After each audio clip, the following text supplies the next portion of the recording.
金融業係推動澳門經濟可持續發展嘅重點產業之一，金融專業人才作為行業嘅驅動引擎至關重要。澳門金融管理局近年持續推動全方位金融人才培育工作。我哋圍繞住職前教育、在職培訓同埋專業資格認證3個方向，一直咁同業界、大專院校同埋專業機構通力協作，緊貼市場嘅趨勢同埋行業所需，開展針對性強、實效明確嘅金融人才培育工作，逐步咁建立支撐新金融業態發展嘅專業人才隊伍。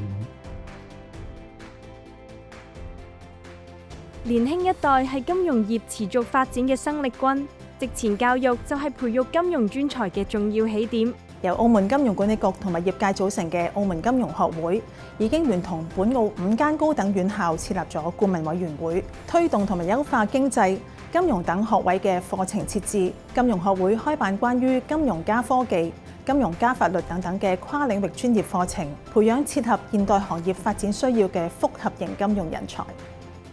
此外，為輔助有志投身金融業嘅青年做好職涯規劃，金管局聯同澳門金融學會、澳門銀行公會及金融機構，先後推出多項實習及體驗活動，包括大學生暑期實習計劃、理論與實務並重嘅金融人才培育先導計劃，以及結合講座、演講比賽同影子體驗形式嘅銀行業體驗計劃。學生唔單止可以喺金融機構累積第一手實務經驗，更加可以同業界人士建立聯繫，強化整體競爭力，裝備自己為入行做好準備。通過今次呢個計劃咧，除咗令我了解到澳門金融機構嘅一啲日常工作內容啦，同埋整體運作分工之外咧，我都了解到未來澳門金融業係會需要一啲邊方面嘅人才，令到我對自己嘅職業規劃咧有咗更加清晰嘅認知。喺實習期間，我認識到各類金融產品嘅作用同埋特性，亦有機會根據客戶嘅需求提供個性化資產配置建議，將所學到嘅專業知識加以實踐試用。工會同埋業界一直重視金融人才嘅培育工作，並長期同金管局、澳門金融學會保持良好嘅溝通同埋合作，致力為有志投身金融業嘅青年提供實習、工作體驗等良好嘅學習平台。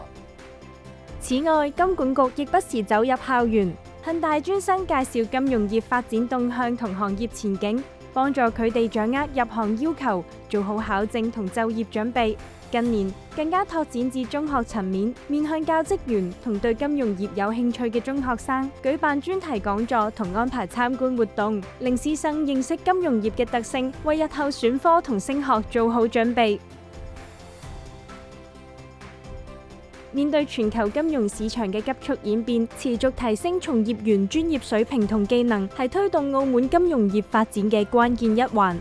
金管局透過澳門金融學會，持續為從業員提供金融培訓課程。早前更聯同本地行業團體，開辦金融知識基礎培訓課程，為大專生、新入職同有意轉崗嘅本地從業員提供實務培訓。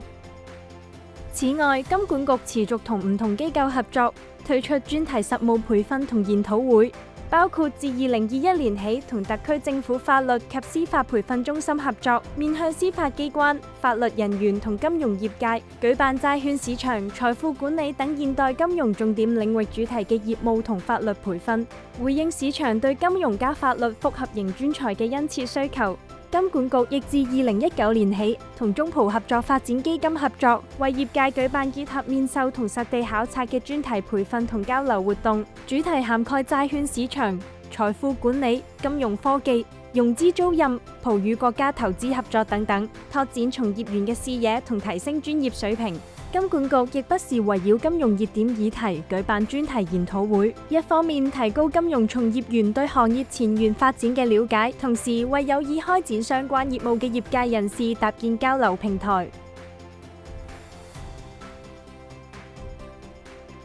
特區政府近年積極引入金融專業資格考試喺澳門設立考點，並透過澳門金融學會協調院校開辦備考課程，便利及鼓勵居民考取國際及區域認可嘅金融專業資格，提高個人專業水平同競爭力。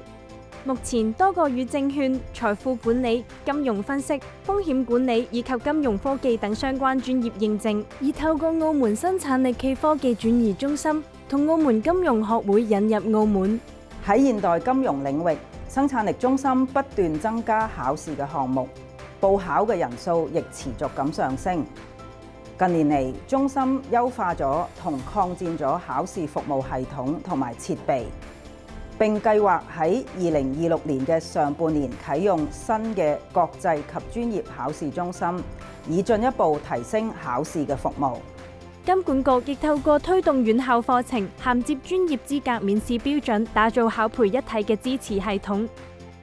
掌握行業動脈，持續優化規劃係金融人才培育嘅根本之道。金管局自2022年起，每年開展澳門金融人才培育年度問卷調查，收集業界喺人才培訓方面嘅現況同需求，為金管局嘅培訓規劃提供參考同數據支持。展望未來，金管局將持續結合各方資源，深化同業界、高等院校同專業機構協作，推出更具前瞻性、針對性同實用性嘅培育措施，為澳門金融業發展儲備所需嘅專業人才。